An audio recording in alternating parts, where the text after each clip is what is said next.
And clearly, you can see it has come to be true in the case of Albert that we are talking about today. Mr. Speaker, can the Inspector General of Police withdraw and apologize in this House for the assertions that he made through the formal communication by the National Police Service that Ojwang killed himself? Mr. Speaker, in my culture, suicide brings stigma. And the IG of police has brought untold suffering, stigma, to the family of Ojwang by purporting that this gentleman killed himself when the autopsy clearly reveals that he was killed in the hands of police. Can you direct the IG to apologize and withdraw on the floor of this House on the strength of the autopsy report? Mr. Speaker, secondly, there are many good officers in the National Police Service. We must agree. All the members of Senate here have 1 or 2 police officers assigned to them. And I think generally they are people of good conduct. But there are few bad apples, Mr. Speaker, that need to be fumigated. And that is where the National Police Service comes in, and the CS for Interior.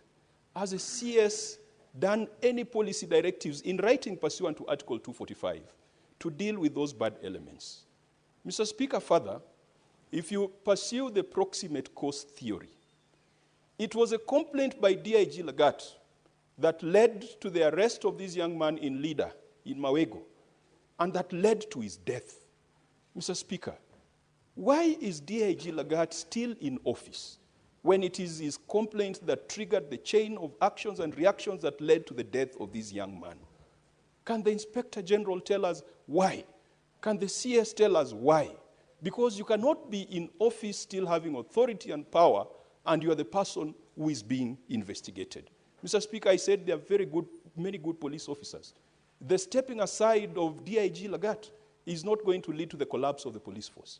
And Mr. Speaker, what Kenyans want to see is DIG Lagat not just stepping aside, but he should also go to a police station and record a statement and have his fingerprints taken, because there is no way you are going to carry out an investigation without addressing the proximate cause of the chain of events that led to the death of this young man. Mr. Speaker, we have been told that there are other suspects that were mentioned. There was Kevin, who was taken to Kenyanya and ultimately, I think, ended up in Kamukunji. What is the status?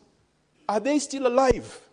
Kevin, Dorcas, Peter, Douglas, Albert is dead. What about the other 4 that were adversely mentioned? Can the IG assure this House? And in fact, Mr. Speaker, we might need to issue habeas corpus so that they can be produced and we confirm that they're alive, because one of the co-accused is right now lying at the city mortuary. Finally, Mr. Speaker, the CS has pointed us to Article 245. And Mr. Speaker, the CS is an illustrious former member of this House. I have a lot of personal respect for him. We are friends, we are age mates, and I believe we operate at the same intellectual bandwidth. But I fail to recognize when he becomes the cabinet secretary, Mr. Speaker.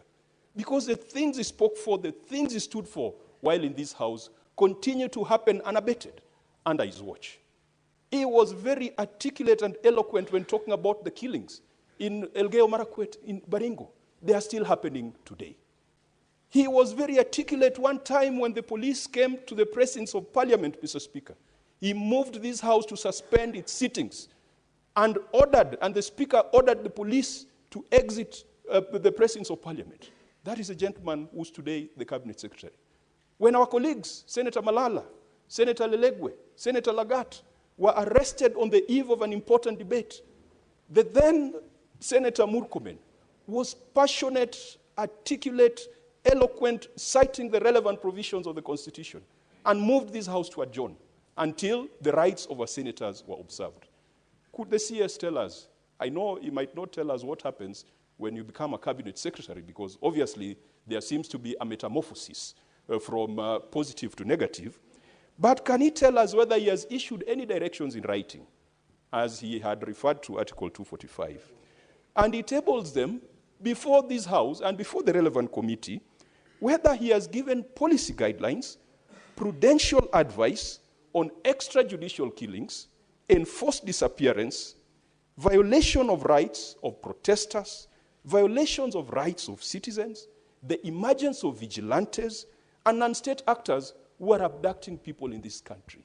That is part of his responsibility. Can he confirm that he has lived to that responsibility? Thank you, Mr. Speaker. Senator Mungatana. Asante sana Bwana Spika. Bwana Spika, kifungu cha 239 cha katiba ya Kenya inasema vitengo vya usalama ni vitatu: Kenya Defence Forces ama jeshi, National Intelligence ama majasusi, na polisi. Na inasema mamlaka hizi tatu katika hicho kifungu ziko chini ya wananchi, yani under civilian authority. Sasa mimi nataka kuuliza, wale walimkamata Albert Ojwang, wale walimweka Albert Ojwang katika seli,